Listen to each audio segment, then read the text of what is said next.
Good morning to our students. आइए class 6 का हिंदी पाठमाला का लेसन 7 मित्रता, जो कि आचार्य रामचंद्र शुक्ल द्वारा लिखा गया है। आइए पढ़ते हैं।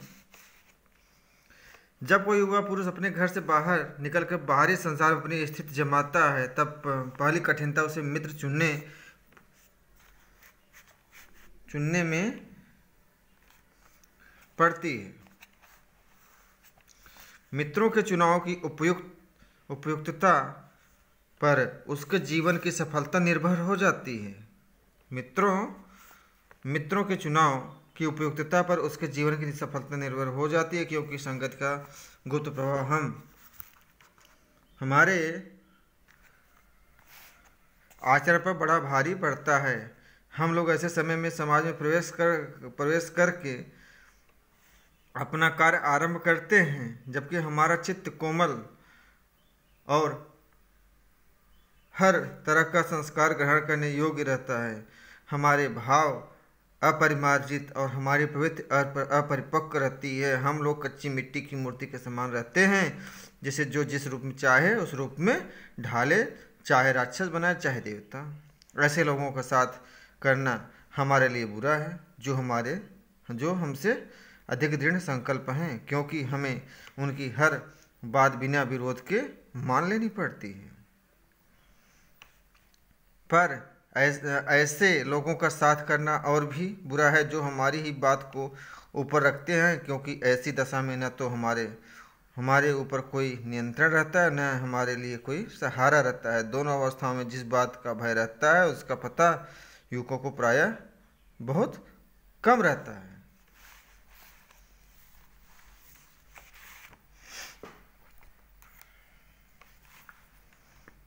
यदि विवेक बुद्धि से काम लिया जाए तो भय नहीं रहता, पर युवा पुरुष प्रायः विवेक से कम काम लेते हैं। कैसे आश्चर्य की बात है कि लोग एक घोड़ा लेते हैं तो उसके 100 गुण दोष को परख कर लेते हैं, पर किसी को मित्र बनाने में उसके पूर्व आचरण, स्वभाव आदि का भी कुछ भी विचार और अनुसंधान नहीं करते हुए उसमें सब बातें अच्छी मानकर अपना पूरा विश्वास जमा लेते हैं। हंसमुख चेहरा, बातचीत का ढंग, थोड़ी चतुराई या साहस, ये ही 2-4 बात किसी में देखकर लोग झटपट से उसे अपना बना लेते हैं। हम लोग यह नहीं सोचते कि मैत्री का उद्देश्य क्या है, क्या जीवन के व्यवहार में उसका कुछ मूल्य भी है। यह बात हमें नहीं सोचती कि यह ऐसा साधन है जिसमें आत्मशिक्षा का कार्य बहुत सुगम हो जाता है। एक प्राचीन विद्वान का वचन है, विश्वास पात्र मित्र से बड़ी भारी रक्षा रहती है। जिससे ऐसा मित्र मिल जाए, उसे समझना चाहिए कि खजाना मिल गया। विश्वास पात्र मित्र जीवन की औषधि। हमें अपने मित्रों से यह आशा रखनी चाहिए कि वे उत्तम संकेतों से हमें दृढ़ करेंगे, दोषों और त्रुटियों से हमें बचाएंगे, हमारे सत्य, पवित्रता और मर्यादा के प्रेम को पुष्ट करेंगे। जब हम कुमार्ग पर पैर रखेंगे तो वे हमें सचेत करेंगे, जब हम हतोत्साहित होंगे तब हमें उत्साहित करेंगे। सारांश यह है कि हमें उत्तमता पूर्वक जीवन का निर्वाह करने में वे हर तरह से सहायता करेंगे। सचेत मित्रता में उत्तम वैद्य किसी निपुणता और परख होती है। अच्छी से अच्छी माता का धैर्य और कोमलता होती है। ऐसी ही मित्रता करने का प्रयत्न प्रत्येक व्यक्ति को करना चाहिए। छात्रावस्था में मित्रता की धुन सवार रहती है। मित्रता हृदय से उमड़ पड़ती है। सहपाठी की मित्रता, इस उक्ति में हृदय के कितने भारी उथल पुथल का भाव भरा हुआ है। किंतु जिस प्रकार युवा पुरुष की मित्रता स्कूल के बालक की मित्रता से दृढ़, शांत और गंभीर होती है, उसी प्रकार हमारी युवावस्था के मित्र बाल्यावस्था के मित्रों से कई बातों में भिन्न होते हैं। मित्र केवल उसे नहीं कहते जिसके गुणों की तो हम प्रशंसा करें, पर जिससे हम स्नेह न कर सकें, जिससे अपने छोटे छोटे काम ही हम निकालते जाएं पर भीतर ही भीतर घृणा करते रहें।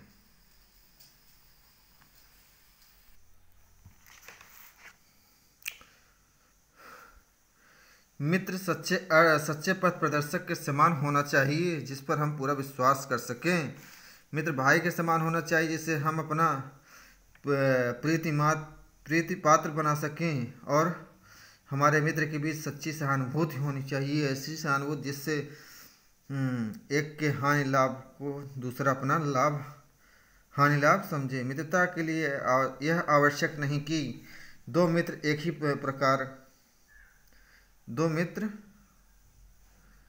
प्रकार का कार्य करते हों या एक ही रुचि के हों। प्रकृति और आचरण की समानता भी आवश्यक या वांछनीय नहीं है। दो भिन्न प्रकृति के मनुष्यों में बराबर की प्रीति और मित्रता रही है। राम धीर और शांत प्रकृति के थे और लक्ष्मण उग्र और उद्धत स्वभाव के थे। राम धीर और शांत थे और लक्ष्मण उग्र और उद्धत स्वभाव के थे, पर दोनों भाइयों में अत्यंत प्रगाढ़ स्नेह था। उन दोनों की मित्रता खूब निभी। यह कोई बात नहीं है कि एक ही स्वभाव और रुचि के लोगों में ही मित्रता हो सकती है। समाज में भिन्नता देखकर लोग एक दूसरे की ओर आकर्षित होते हैं, जो गुण हम में नहीं है। हम चाहते हैं कि कोई ऐसा मित्र मिले जिससे वे गुण हों। चिंताशील मनुष्य प्रफुल्लित चित्त का साथ ढूंढता है, निर्बल बलि का और धीर उत्साही का। उच्च आकांक्षा वाला चंद्रगुप्त युक्ति और उपाय के लिए चाणक्य का मुंह ताकता था। नीति विशारद अकबर मन बहलाने के लिए बीरबल की ओर देखता था। कुसंग का ज्वर सबसे भयानक होता, यह केवल नीति और सद्वृत्ति का ही नाश नहीं करता बल्कि बुद्धि का भी क्षय करता है। किसी युवा पुरुष की संगति यदि बुरी होगी तो वह उसके पैरों में बंधी चक्की के समान होगी, जो उसे दिन रात अवनति के गड्ढे में गिराती जाएगी। और यदि अच्छी होगी तो सहारा देने वाले बाहों के समान होगी, जो निरंतर उन्नति की ओर ले जाएगी। इंग्लैंड के एक विद्वान को युवावस्था में राज दरबारियों में जगह नहीं मिली।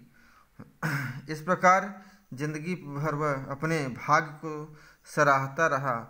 बहुत से लोग तो उसे अपना बड़ा भारी दुर्भाग्य समझते, पर वह अच्छी तरह जानता था कि वह बुरे लोगों की संगति में पड़ता जो उसकी आध्यात्मिक उन्नति में बाधक होते। बहुत से लोग ऐसे होते हैं जिनके घड़ी भर के साथ से भी बुद्धि भ्रष्ट हो जाती है, क्योंकि उनके ही बीच में ऐसी बातें कही जाती हैं जो कानों में न पड़नी चाहिए। चित्त पर ऐसे प्रभाव पड़ते हैं जिनसे उसकी पवित्रता का नाश होता है। बुराई अटल भाव धारण करके बैठती है। बुरी बातें हमारी धारणा में बहुत दिनों तक टिकती हैं। इस बात को प्रायः सभी लोग जानते हैं कि भद्दे व फूहड़ गीत जितनी जल्दी ध्यान पर चढ़ते हैं उतनी जल्दी कोई गंभीर या अच्छी बात नहीं। जिन भावनाओं को हम दूर रखना चाहते हैं, जिन बातों को हम याद करना नहीं चाहते, वे बार बार हृदय पर में उठती हैं और हृदय को बेधती हैं। अतः तुम पूरी चौकसी रखो। ऐसे में लोगों को साथी न बनाओ जो अश्लील, अपवित्र और फूहड़ बातों से तुम्हें हंसाना चाहते हैं। सावधान रहो, ऐसा न हो कि पहल तुम इसे एक बहुत सामान्य बात समझो और सोचो कि एक बार ऐसा हुआ फिर ऐसा न होगा, अथवा तुम्हारे चैत्य बल का एक ऐसा प्रभाव पड़ेगा कि ऐसी बातें बकने वाले आगे चलकर आप सुधर जाएंगे। नहीं, ऐसा नहीं होगा। जब एक बार मनुष्य अपना पैर कीचड़ में डाल देता है तब फिर यह नहीं देखता कि वह कहाँ और कैसी जगह पर रखता है। धीरे धीरे उन बुरी बातों में अभ्यस्त होते होते तुम्हारी घृणा बहुत कम हो जाएगी। पीछे तुम्हें इनसे चिढ़ न मालूम होगी, क्योंकि तुम यह सोचने लगोगे कि चिढ़ने की बात ही क्या है। तुम्हारा विवेक कुंठित हो जाएगा और तुम्हें भले बुरे की पहचान न रह पाएगी। अंत में होते होते तुम भी बुराई के वक्त के भक्त बन जाओगे।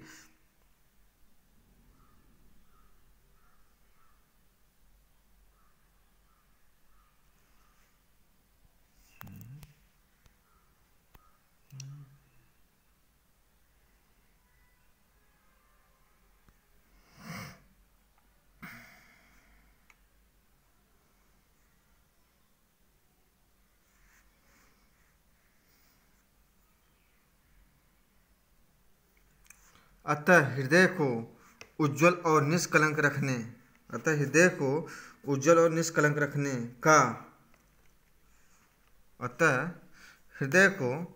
उज्ज्वल और निष्कलंक रखने का सबसे अच्छा उपाय यही है कि बुरी संगत की छूत से बचो। एक पुरानी कहावत है, काजल की कोठरी में कैसो ही सयानो जाए, एक लीक काजल की लागी है पर लागी है। बुरे लोगों की संगत में जाओगे तो अपने आप को कितना भी बचाएं, बुरा प्रभाव पड़ ही जाता है। इस पाठ के रचनाकार आचार्य रामचंद्र शुक्ल हैं। तो बच्चों, आज का क्लास यहीं पर समाप्त होता है। नमस्कार।